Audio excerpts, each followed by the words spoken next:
Bom dia a todos, a graça e a paz do Senhor Jesus. Amém?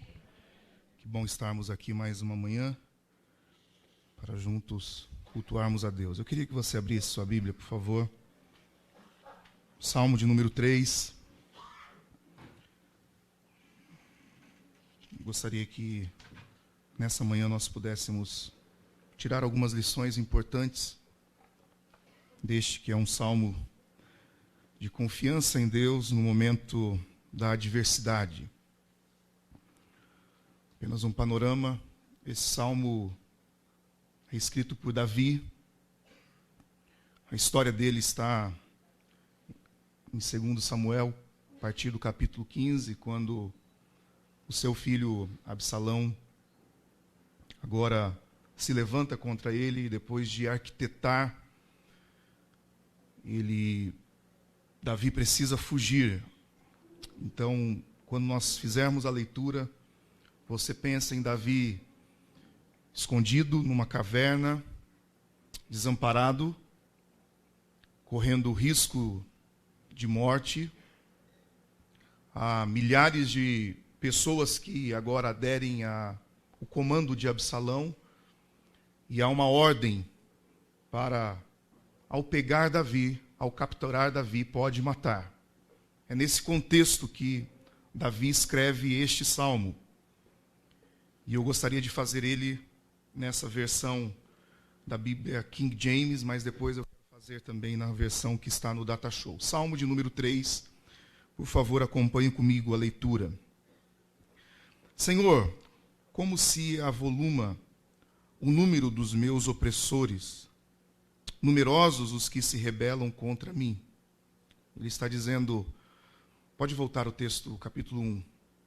Senhor, como se tem multiplicado os meus adversários. Quem são esses adversários? Além do seu filho, agora, todos aqueles que estão sobre as ordens de Absalão. Muitos se levantam contra mim. Verso 2. São muitos os que dizem, Deus jamais o socorrerá, ou não há socorro para ele em Deus. Verso 3. Mas tu, Senhor, és o escudo que me protege, minha glória e que me ergue a cabeça. Mas tu, Senhor, és um escudo ao redor de mim, a minha glória e aquele que exulta a minha cabeça. Em alta voz eu clamo ao Senhor, e do seu santo monte ele me responde. Verso 5. Eu me deito e logo adormeço.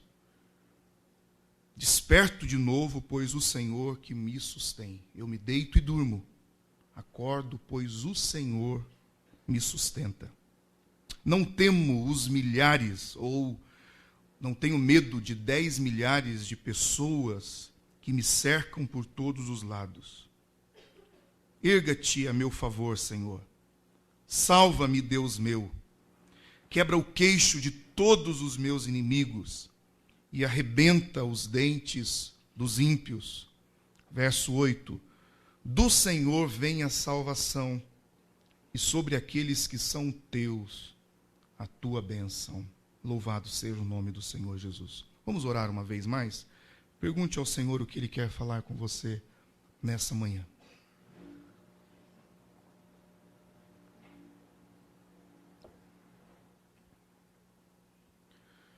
Diante da Tua palavra, nós nos colocamos nesse momento. Ao abrir a palavra, pedimos que ela venha e ela salte a Tua voz sobre a necessidade de cada coração, de cada vida. Nós te pedimos que o Espírito Santo de sabedoria, conhecimento, ilumine nessa hora os olhos do nosso entendimento, para compreendermos a Tua voz e também a Tua vontade sobre as nossas vidas. Use os meus lábios para a glória do Teu nome.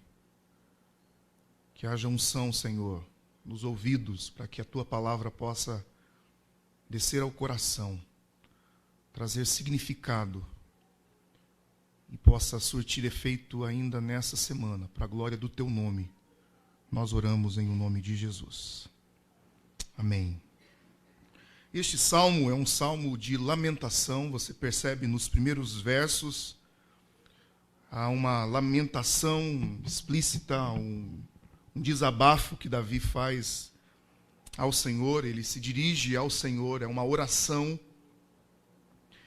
E nessa oração, ele também transmite a sua confissão de confiança no Eterno durante esse salmo.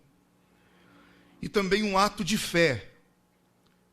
Percebe-se que o salmista está neste momento, ele está envolto em um problema muito grande. Se é um dos seus adversários de nações e povos que estão ao seu redor, é até comum nós percebermos essa luta, porque Davi é um grande guerreiro. Ele já inicia o seu ministério com batalhas. Mas nós vamos perceber que agora a dificuldade não está apenas nos povos ao derredor. A dificuldade está dentro da sua casa. Todos nós sabemos qual foi essa consequência, por que está acontecendo isso. Davi é considerado homem segundo o coração de Deus, não porque ele não peca, mas é tamanho a confiança, a sinceridade que ele tem no Eterno, que o Eterno olha para ele e diz: esse homem é segundo o meu coração. É assim que eu gostaria que os povos da terra, que as pessoas se comunicassem ou tivessem um relacionamento comigo. E durante esse salmo nós vamos perceber o que é um relacionamento de alguém que tem tamanha intimidade a ponto de trazer algumas palavras de efeito ou algumas palavras de ordem ao próprio Deus. Na sexta-feira eu disse sobre aquele homem que está tomado de lepras e chega até Jesus. Ele já é um homem que está afastado da sociedade, está afastado da igreja, da comunhão, porque essa lepra contamina qualquer um que chegue perto desse homem e toque nele. Já não bastasse tamanha dificuldade, ele tem que andar gritando na rua, dizendo: aqui está um infectado, aqui está um imundo. E aquele homem agora chega até Jesus, e as palavras daquele homem, as atitudes daquele homem, é uma atitude de ajoelhar-se, de colocar a sua boca em terra, o seu rosto em pó, e clamar ao Senhor, dizendo: se for da tua vontade, podes me purificar. Então perceba um homem que está enfermo fisicamente, que não tem coragem nem sequer de exigir ou dizer: Senhor, me cura. Não. Se for da tua vontade, tu podes me curar. Esse foi o texto do leproso que chega até Jesus, com a sua intenção de miserável, de alguém sujo, e a resposta que Jesus dá àquele homem é de tocar nele e dizer: eu quero, seja purificado. Quando nós olhamos para Davi, ele está em um momento de consequência do pecado.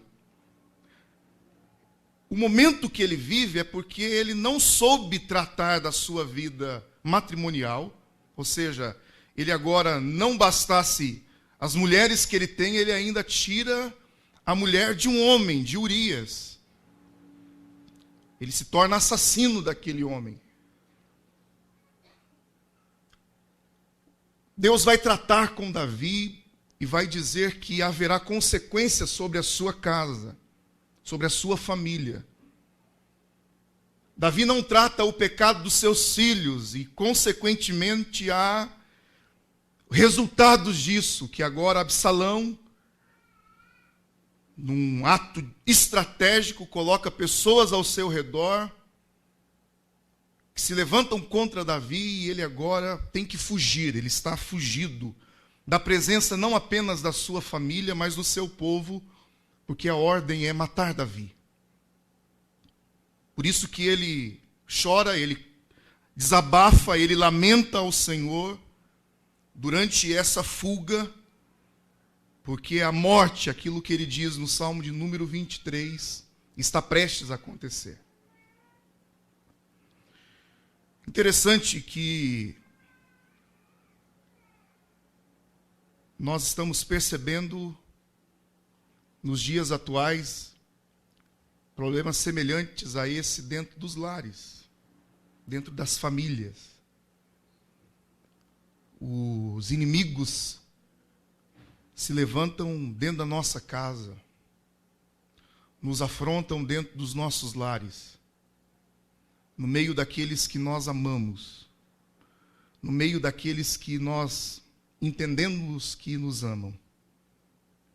Eles se levantam e eles mesmos estão dizendo a nós, nos momentos de dificuldade, Deus não vai socorrer você. Agora eu quero ver se Deus está do seu lado. Há um pré-julgamento das nossas vidas. Há um levante muito grande do inimigo da nossa alma usando os nossos familiares para arrancar a esperança do nosso coração, para dizer que se nós estivermos dispostos a servir ao Senhor, um alto preço a gente vai pagar por aquilo. Porque dentro da mente humana não cabe a capacidade de um Deus que não precisa de um templo como esse. De um Deus que não cabe dentro das nossas normas, dos nossos dogmas, da nossa maneira até mesmo de cultuar. E por conta disso nós percebemos os nossos familiares, pessoas que amamos, pessoas em que estão ao nosso redor, que um dia estiveram conosco dizendo, Deus não vai socorrer você. Deus não vai te acudir nesse momento. E a gente se sente só.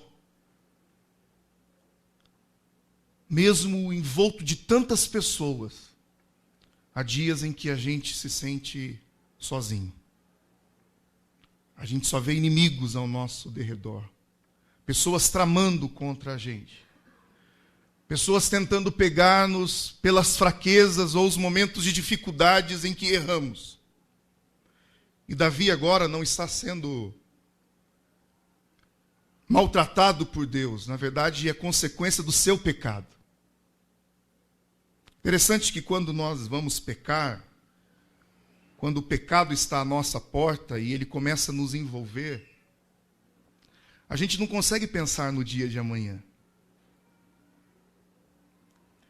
E para quem está fora da situação, a gente olha e fala, mas por que fulano de tal fez isso?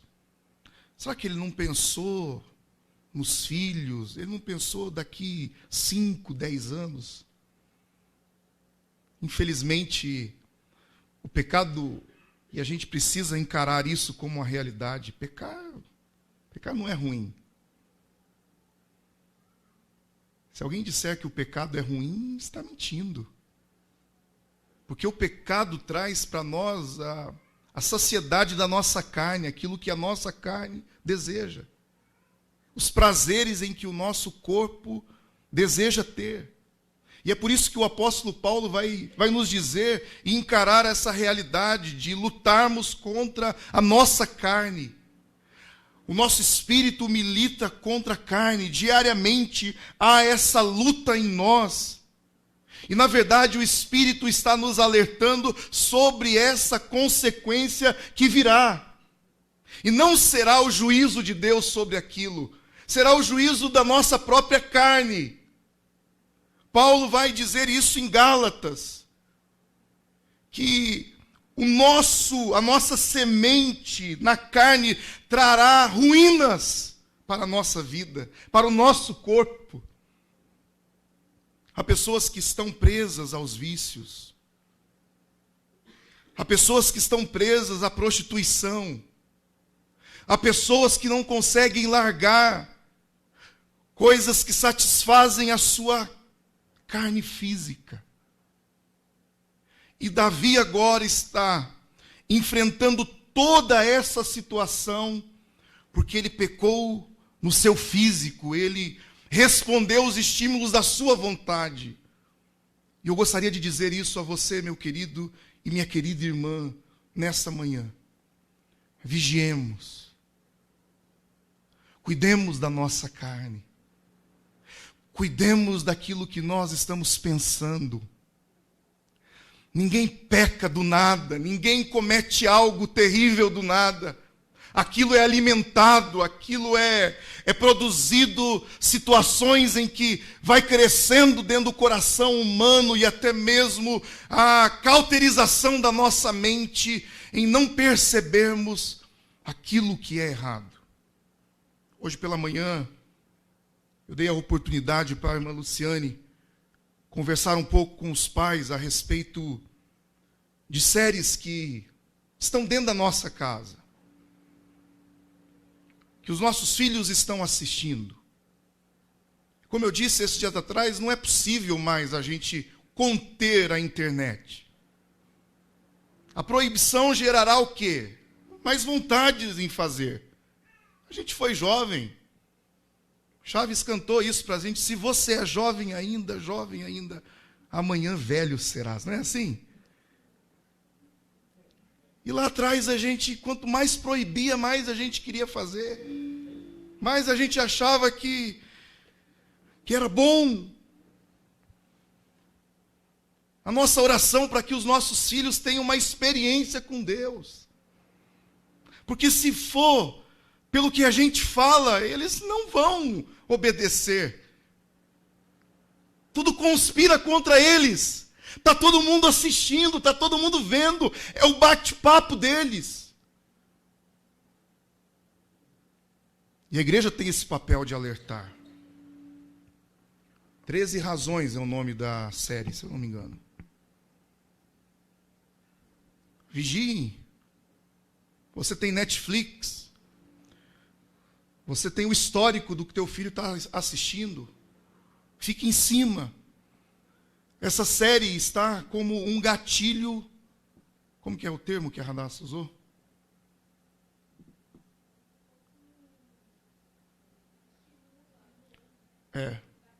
Como que o gatilho faz?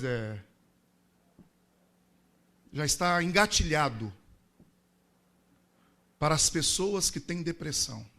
É um estímulo para as pessoas que estão com depressão tirarem suas vidas. Sabe quem está assistindo isso? Os nossos filhos, os nossos adolescentes, os nossos jovens. Uma estratégia que Satanás tem colocado para que eles pequem. Para que um cenário prepare a sua queda.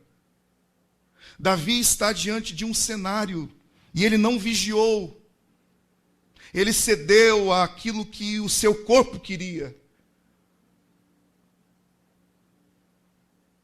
Mas ele não culpa Deus por causa das consequências. Ele sabe que ele errou. A gente vai perceber a fala de Davi. O verso de número 3 é algo tremendo. Não sei se na tua Bíblia há uma pausa, um sela. É uma canção que Davi está cantando, e aí ele dá uma pausa na letra, e ele prepara na sua música aquele momento de reflexão. Ele chora ao seu Deus, ele diz, olha Senhor, muitos estão dizendo que o Senhor não me socorrerá. E aí ele para, e de repente ele se lembra de quem é Deus na sua vida. E é algo tremendo, porque aqui a gente encontra 3 coisas a respeito de Deus. Nesse momento, ninguém ajuda Davi, mas ele, em sua voz, está dizendo, tu, Senhor, és o escudo que me protege. Perceba que não há ninguém humanamente para defender Davi naquele momento. Mas a intimidade de Davi é tão grande com Deus, a certeza de confiança é tão grande em Deus, que ele declara, mas tu, Senhor, é o meu escudo. Quantos podem dizer nessa manhã, o Senhor é o meu escudo? Louvado seja o nome do Senhor Jesus. Davi entende muito bem do que é um escudo. Davi é especialista em guerra. Ele sabe como funciona um escudo. Nessa versão que a gente viu pelo Data Show, ele me cerca, o escudo me cerca, ou seja, à minha volta está a proteção de Deus. Por mais que se levante os inimigos das minhas costas, Deus é o meu escudo. Ele não vai deixar que nada me afete. A segunda coisa que eu encontro nesse verso, capítulo de número 3, Davi saiu fugido. Muitas pessoas passaram pela tristeza de ter as suas casas inundadas. É como se estivesse fugindo. Não dá tempo de pegar dinheiro, não dá tempo, nada. A água chegou, está invadindo. Corre. Ah, mas e o documento? Foi embora. Ah, mas e aquele dinheiro? Foi embora. Davi precisou fugir, ele não tem dinheiro, ele não tem nada de valor financeiro para o ajudá-lo nesse momento. Mas veja o que ele diz: o Senhor é a minha glória. Deus foi a maior riqueza que Davi teve naquele momento. A gente encontra pessoas se gloriando daquilo que fizeram. Ah, porque eu fiz uma faculdade. E daí? E daí? Eu conheço homens que não têm faculdade. Estão muito melhor do que eu. Não estou dizendo que você não deva fazer, mas essa não é a maior glória do homem.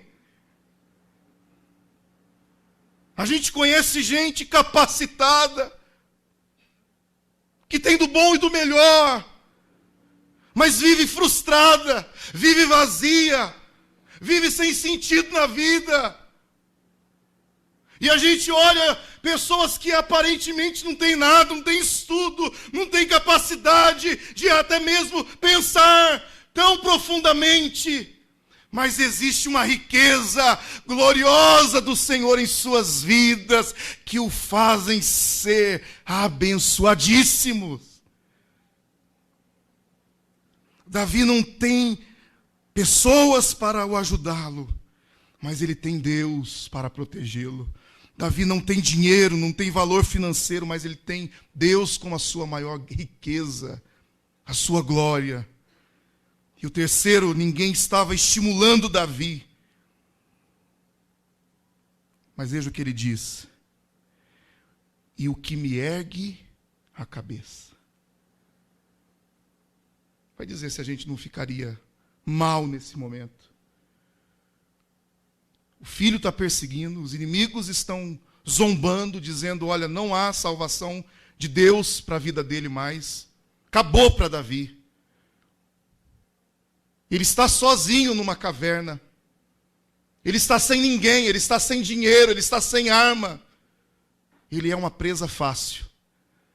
Mas o próprio Davi agora entende quem é o Senhor na sua vida. Eu quero te dizer nessa manhã que podem falar o que for da sua vida, pode se levantar quem for sobre você. Você pode estar aqui nessa manhã sem perspectiva nenhuma, mas se você conhece ao Senhor e entende quem Ele é na sua vida, é o suficiente nessa manhã, meu irmão e minha irmã. Somente quem tem comunhão com Deus sabe o que é isso. Se a gente tem um breve conhecimento de Deus, a gente vai desesperar. Se a gente conhece Deus de ouvir falar, vai vir o desespero nesse momento. E a gente vê pessoas se desesperando por tão pouco. A gente vê jovens tão fracos emocionalmente. As histórias que nos cercam é de pessoas que não sabem viver com frustrações. Não sabem ouvir não. A gente não gosta de levar a Rebeca em velórios, porque na verdade são muitos que a gente acaba participando. Mas eu fui criado, e aqui em Lençóis eu não sei se existe uma lei para isso, mas a gente sempre viu velórios acontecendo na igreja. Antigamente os velórios aconteciam dentro das casas. Sabe por quê? Porque nós precisávamos aprender a lidar com a morte. E hoje a gente afasta os nossos filhos de ver essa realidade da vida, que vai chegar um momento para todo mundo, que a morte faz parte da vida humana. A gente quer poupar o sofrimento dos nossos filhos. A gente não quer que eles errem como nós erramos. E a gente quer ser o escudo, a proteção dele. Eu não estou dizendo que é errado, mas eu estou dizendo que a realidade da vida precisa também ser mostrada a eles. Que eles precisam ter as experiências. Eles precisam conhecer ao Senhor, de ter a intimidade com Ele. Davi não está dizendo de uma experiência de outra pessoa. Infelizmente, o que a gente tem vivido nos dias atuais, de acordo com aquilo que nos é proposto viver, a gente evita que os nossos filhos sofram. E evitando que eles sofram, nós estamos evitando também que eles tenham uma experiência com Deus.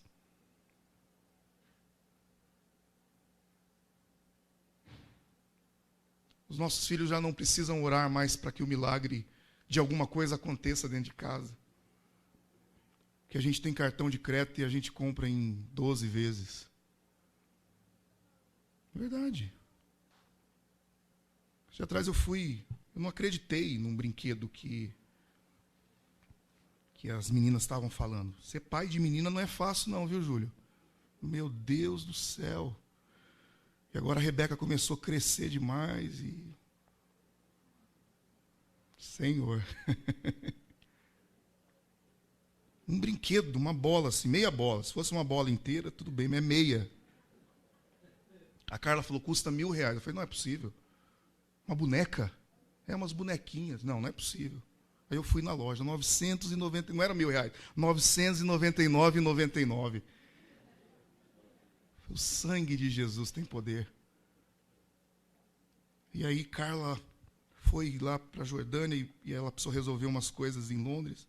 Amor, achei aqui por tanto, olha, em reais, dá uns 300. Eu falei, mas R$300 é muito dinheiro numa boneca. Ai, amor, mas sabe como é que é? Aí vai. Ô, arrependimento, vai. Viu como que é? Mas aí a gente quer que os nossos filhos... Sabe, eu estou falando alguma coisa que eu creio que é comum para vocês. Eu orava para ganhar ovo de Páscoa. Nós fizemos 1 mês de jejum e oração para ganhar um ovo de Páscoa.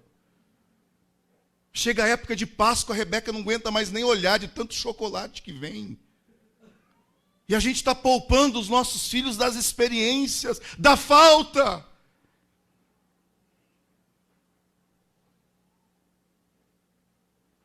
Davi só conseguiu superar essa situação porque ele sabia no Deus em que ele confiava. A sua experiência o levou a ter fé. E os dias atuais faz com que a gente só tenha fé na hora da enfermidade. A gente dá um jeito para tudo. A gente chama o Senhor e coloca Ele dentro de casa e diz, a lista é essa, Senhor. Vamos com tudo.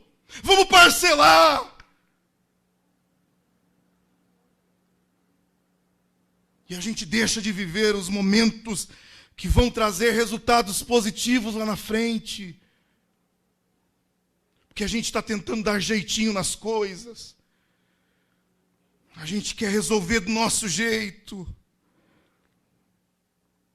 E aí, queridos irmãos, o verso de número 5, isso é uma revelação de agora, porque eu não pensei em falar nisso.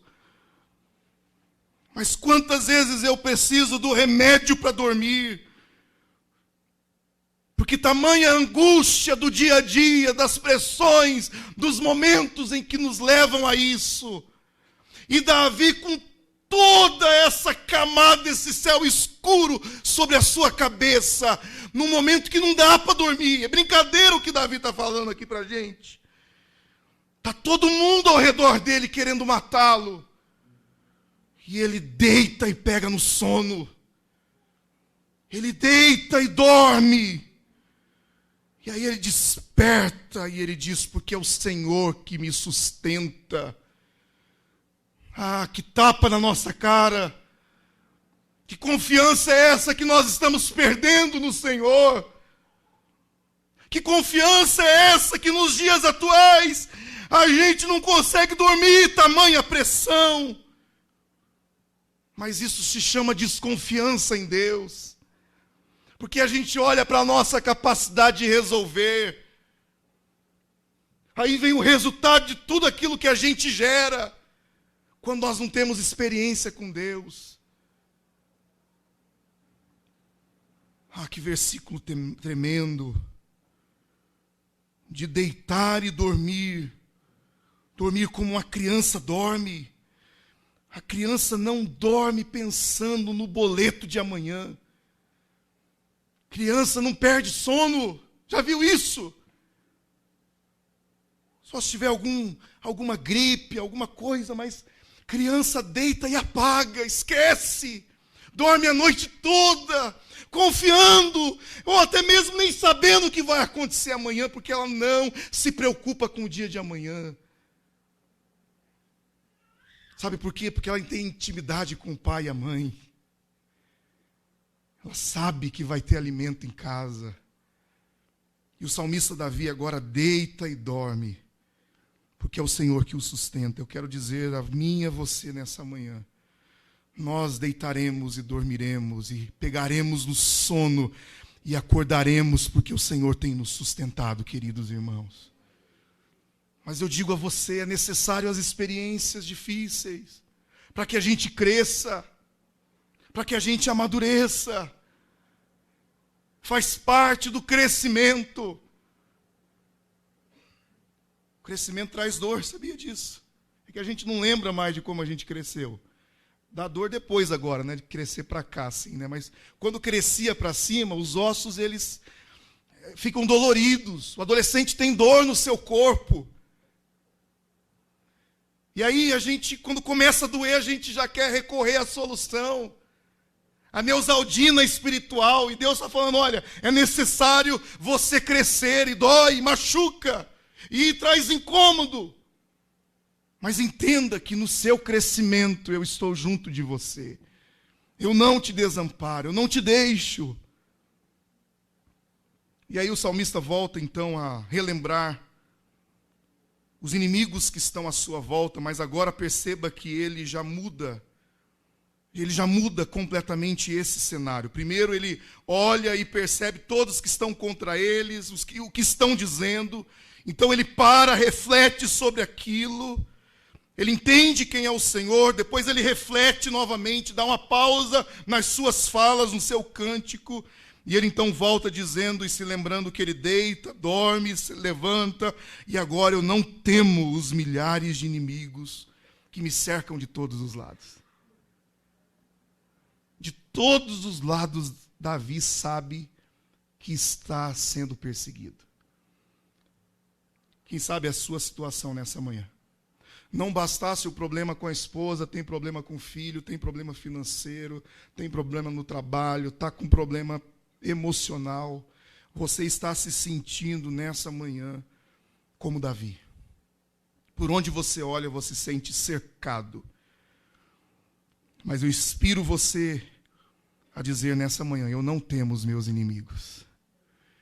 Eu não vou temer os meus inimigos.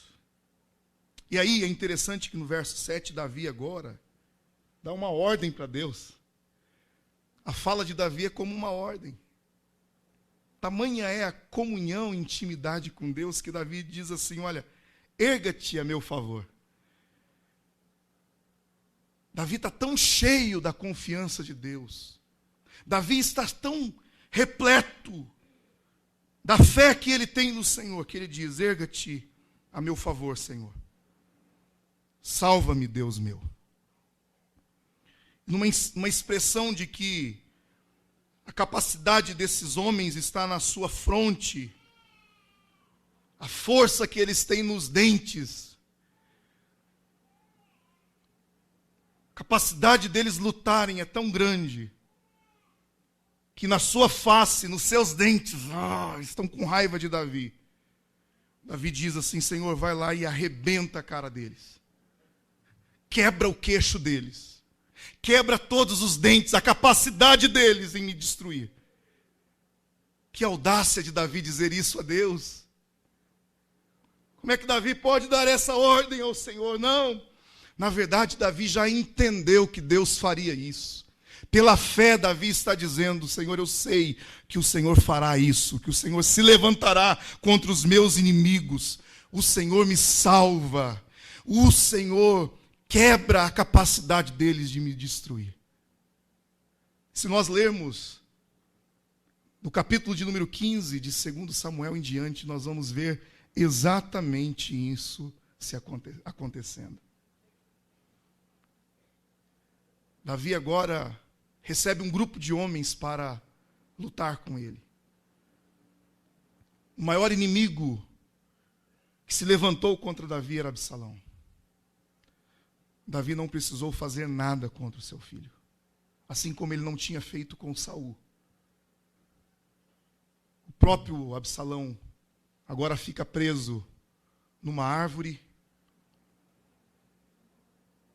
E é interessante que Davi se entristece muito ao saber da morte do seu filho, porque ele não teria coragem de fazer isso. Perceba a diferença do servo de Deus, perceba a diferença daquele que tem comunhão com Deus. Ele não é vingativo.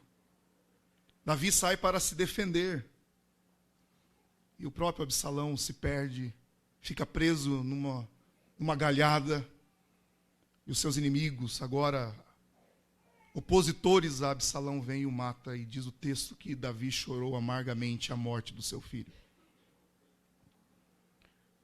O texto encerra sobre algo maravilhoso, e eu gostaria de cantar sobre isso.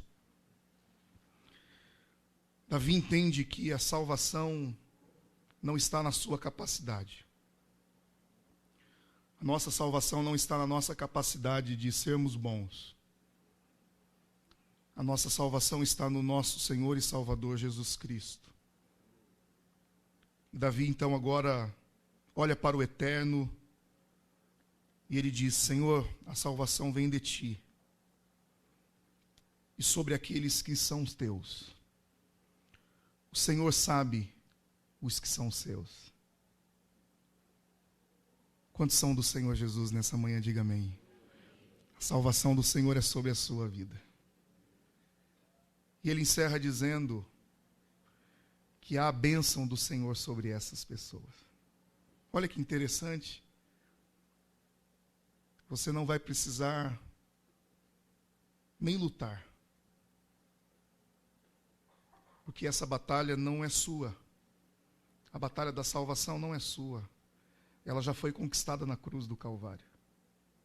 E já há uma bênção de Deus sobre as nossas vidas. Eu não venho à igreja para ser abençoado, eu venho à igreja porque eu sou abençoado.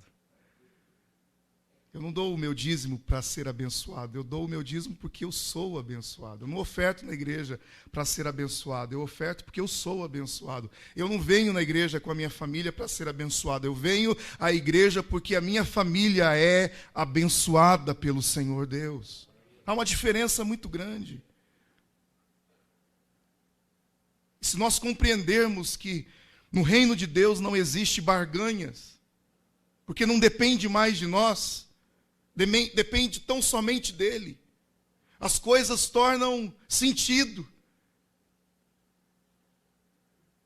O inimigo que tanto nos assolava já não nos perturba mais. Aí nós nos lembramos da palavra do apóstolo Paulo, em sua carta aos irmãos de Éfeso, que a nossa luta não é contra a carne nem contra o sangue.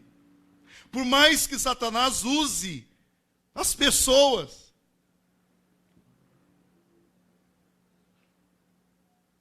no dia de paz, de tranquilidade, de repente alguém chega e fala algo para você. Algo que fere o teu coração. Saiba que não é ela. A sua luta não é contra essa pessoa. Você deve orar por ele. Teu pai te falou algo que te feriu, tua mãe falou algo que te feriu, ore por ela. Seu irmão te falou algo que feriu, ore por ele. A sua luta não é contra ele. A nossa luta é contra o mundo espiritual. A nossa luta é nas regiões celestiais. Sabe por quê? Porque a nossa capacidade diante de Satanás não é nada. A gente perde. Humanamente falando, nós não temos poderes para isso. Mas existe um Deus que é o nosso escudo nesses momentos.